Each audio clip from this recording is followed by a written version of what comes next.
Hello, my name is Matt Turner, and I'm the editor-in-chief for business here at Insider. Today I'm joined by Joyce Kim, Chief Marketing Officer at Twilio. Great to see you again, Joyce. Nice to see you too.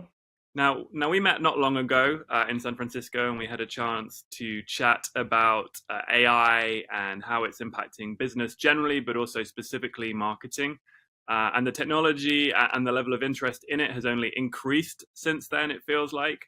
And Twilio itself just announced customer AI, which combines large language models and customer data. So it's a great time to be having this conversation. Just to kick off, I wanted to start with a question around the economy, right? So continues to be challenging out there, continues to see elevated inflation, consumer spending looks to be weakening a bit, and businesses continue to be super focused on their costs and just generally their return on investment in what they are spending. So how are you seeing businesses approach this economy?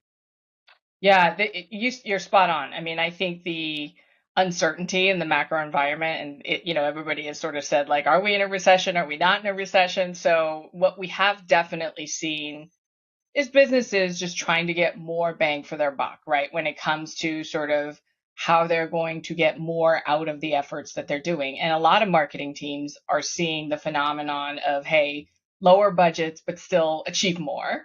And so I talk to a lot of my peers who are sort of looking at how do we actually tackle this challenge. And, the thing that we've always said, especially at Twilio, is a lot of the operational efficiencies and unlocking sort of more ROI is based on having solid data. People think that they have data, but if you really look at businesses today, they actually have a lot more data than they think. And it's just how it's siloed across different tools and different places. And then it's a lot of human effort today. So I think the key really to driving solid ROI is making sure that you've got the right data that you can transform and ultimately activate to do customer engagement and your marketing better. So just on that data point, if you don't already have great data, is it too late to be putting that to work now? Are there foundational things that need to be done that people are playing catch up on? What does that look like? Yeah, I mean, you're definitely starting to see a lot of the investments go in. I think, you're certainly, there's a lot more what I would call visibility to having sort of first party data. We've talked a lot about that. Still, quite a bit of companies still, are reliant on third party data. So they're starting to see that, sort of not only collecting, but really understanding how to build that data into something that's usable from a profile perspective is definitely one thing that we're seeing. And certainly as Twilio having our CDP, we always say sort of a customer data platform or some way of activating all the data that's in your data warehouse or wherever you have it in different systems. Like, there's no question we're seeing a lot of that starting to happen in the market. And as people kind of dial into that, are they doing less of other things? Like, what are you seeing there in terms of just priorities shifting? What is rising in importance and what is also losing?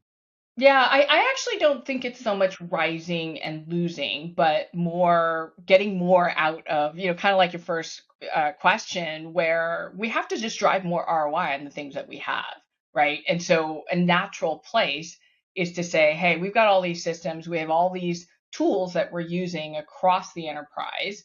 And so a way to sort of bridge all of that together, pull the right data, and then how do we make sure that we're surfacing that to the right systems and we're automating things. And as you and I talked about, like with the AI sort of being sort of the new phenomenon here, it really is dependent on the data that you have.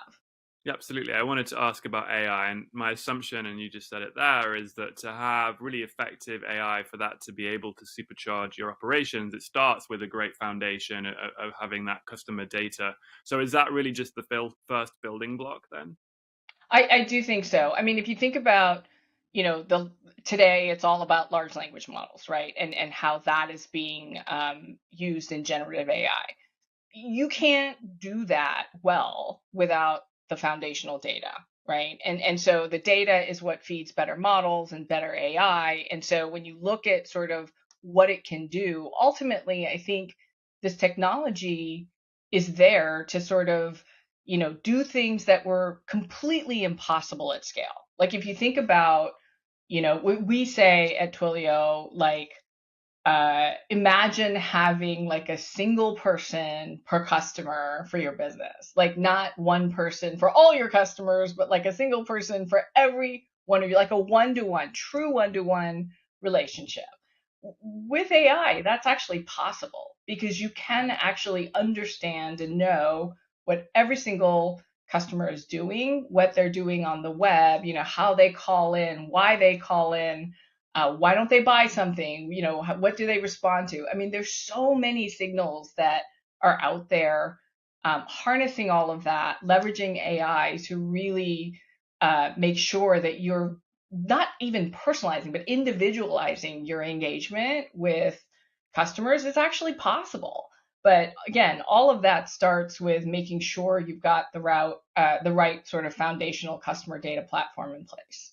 And so let's say you have that customer data platform, it's strong, it has everything it needs. What can you build on top of that with AI? You said having individualization, the idea of kind of one counterpart for every customer. Like, can you kind of talk me through that? What give me an example of how that looks?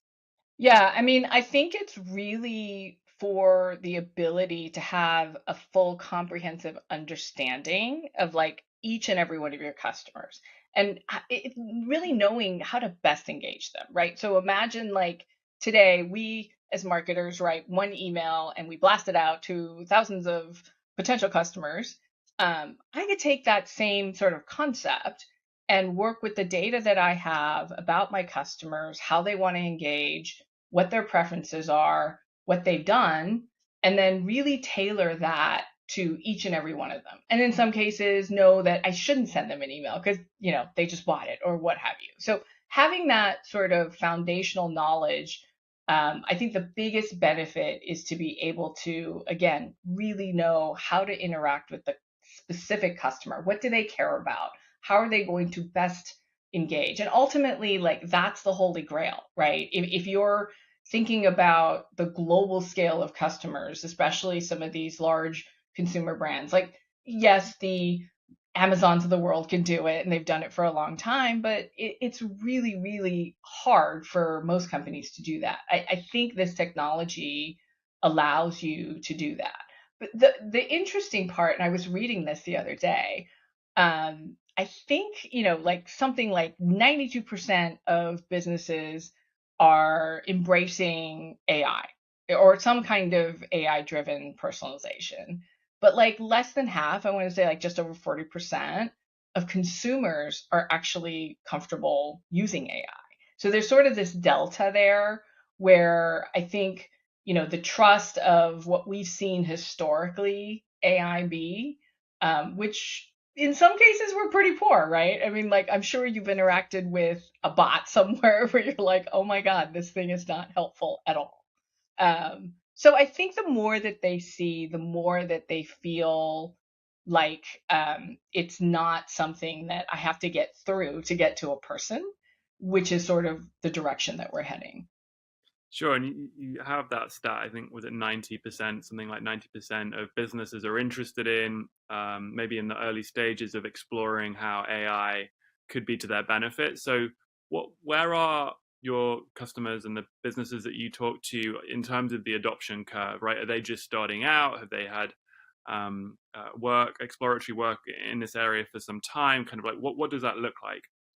Yeah, we've definitely seen every year more and more customers sort of embrace this notion of sort of a full breadth customer engagement platform, right? So they know that piecemealing how they interact or contact their customers just isn't the way to go anymore. There's omnichannel's been around forever, but it's a question of you don't want to sort of spam your customers to death. And so I think the foundation of how you choreograph and orchestrate customer engagement is definitely something that a lot of the companies that we've seen embrace. And what's interesting, we do sort of this state of customer engagement report every year. And we survey thousands of businesses and leaders as well as consumers to try and understand, like, how do they think about this. What last year we found, or this year we found, that 6 out of 10 companies are making the investment in these digital customer engagement areas to really improve how they interact with customers and how they better meet the needs of customers. So I think that shows you that you're really getting to a place where the technology is there. Again, I think AI will drive that further as you sort of think about how you do customer engagement in a more orchestrated, data-driven way. That these types of technologies will just make it that much better. And I assume it's the case that the more you use AI tools for this, and the more kind of data you get on responses, what's working, how to optimize, etc., the better it gets, right? Oh, for sure. I mean, AI and data is all about sort of machine learning, which again, the models get better, they get trained, they learn, and so this, I think, is where the greatest sort of leaps forward will come. But again, I mean, I know I sound like a broken record, but it's like having the right data strategy is absolutely critical. So I want to come back to that. First, I just want to talk about customer AI. I mentioned it at the top. So what is Twilio doing in this space? What are you facilitating? What are you enabling customers to do? Yeah, I mean, just this week we announced Twilio Customer AI. And think about it as sort of a technology layer that's sort of embedded across our entire customer engagement platform. So it's how we enhance all of our products today. We already have sort of a foundational data platform that drives a lot of our applications, whether that be contact center applications or other ways of engaging customers. And obviously, we are kind of the leader in the channels that companies use. So we power trillions of interactions literally every year on behalf of our customers. So we've taken sort of that holistic view and really put sort of the generative and predictive AI capabilities to help our customers create that, what I call, sort of personalized or individualized experiences for their customers. And just to go back to that question around data, you said, if you have the right data strategy, then you can build upon that, right? What do people get wrong in their data strategy? What are the mistakes that people make, and what are people, to the extent that there are things that need fixing that you see people trying to fix? Yeah, for sure. One is not prioritizing sort of the first party data. So understanding that you have a lot of data that you can get from your customers and what they're doing, and just really instrumenting how you do that. Two, I think, a lot of the times we've seen where they don't take the notion of real time data, that it's possible. So a lot of marketing teams and probably across the enterprise are used to sort of having these data analytics people pull a bunch of data, provide insights, and it takes best case days, most likely weeks to kind of gather all of that. And then we leverage that and say, okay, let's build a campaign around it. Like, honestly, today, the best digital first companies are kind of doing it in real time, right? And so it allows you to ingest a whole slew of data that, it's just virtually impossible for a human being to sort of take in and synthesize. but the technology is there where you can do that, pull out the right pieces of data so that you can build these profiles that allow you to build very, very specific journeys and audiences. And if you take, AI on top of that, where you can predict certain audiences and then you can generate certain messages, like that's the thing that Twilio's customer AI is aiming to do.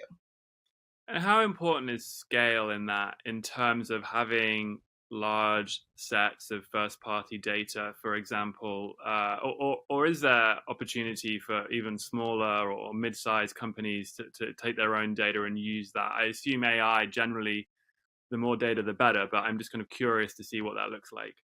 Yeah, I think, certainly larger companies have a lot more of their own data and access to it. Sometimes it's not necessarily good, right? Because as I just said, like they don't actually activate it in the right way. So, assuming that you've got that, I think there's a challenge of how do you actually, synthesize it, transform it, and activate it into what you're doing with the external market. There are companies who probably don't have as much data. But again, if you have customers or you have prospects that you're hoping to turn into customers, you have a lot more data at your fingertips than you think. And I think that's the part that when we sort of, pull back the curtains and say, here are all the data sources that you can actually get to really understand, what customers are doing, how do you derive preferences and what they're aiming to do, it's actually quite surprising to them. Even we talked about ROI in the beginning. Like one of the strongest ROIs that having the right data gives you is tremendous savings on your ad budget, honestly. Like to me, that seems like such a no brainer, right? Most companies in the marketing department, the largest expense they're going to have is on whether it's digital ads or search engine, whatever it is. To know like which customers you shouldn't serve that ad to is huge. You can save, literally 25-30% of your budget. Like to me, that alone should be a driver on why data is so important. And kind of, we talked about this idea that, I think any consumer has probably had the experience of buying something online and then the ad for the thing that they've just bought online continuing to follow them around. The idea that AI might put an end to that is quite delightful for me. But what is the big hope for you, in terms of what kind of AI and these new technologies will actually enable in terms of the marketing and customer experience side of things? I think, one of the biggest things, and I'll kind of put it in two different ways. Certainly, as a business and a marketer, I think there's tremendous potential for sort of what this can do in the way we work and how productive we are, right? I think you and I spoke when you were here in San Francisco about sort of the first draft, like the not starting from a white sheet of paper. Like we forget how important it is and how great it is to have something to work with.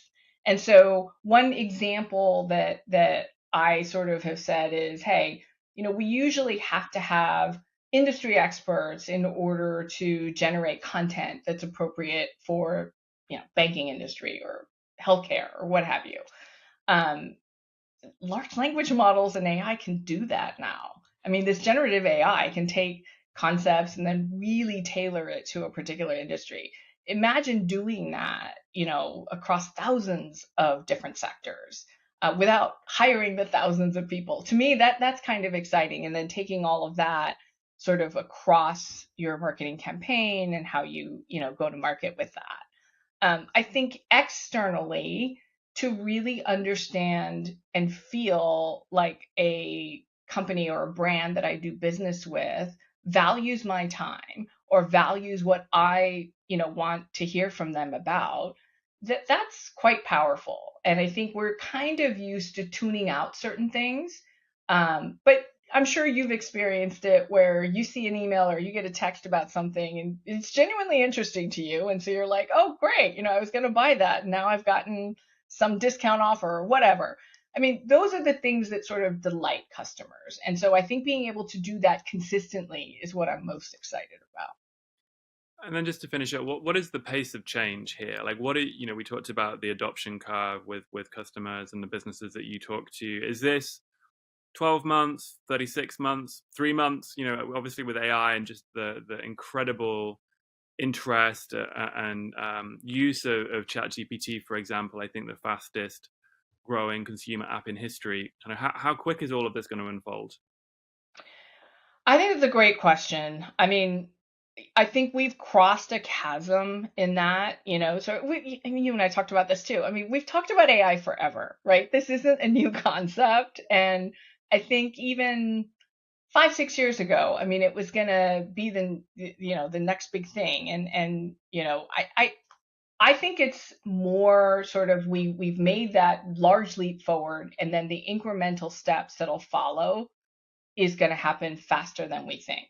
In 12 months, call it next year this time, I really think every company, every marketing team, every sales team, like this generative and predictive AI is going to be a core part of every tool that they use. I just cannot see technology in the next year not incorporating this capability. And so to me, the bigger question is how is it all going to work together? How are we going to sort of make sure that all the learnings and the data are sort of integrated into the best outcome for the customer, and not sort of having a lot more schism across different points. It's a great vision for the future and a great place to end, I think. Thank you so much for your time. It's been great to catch up. Likewise.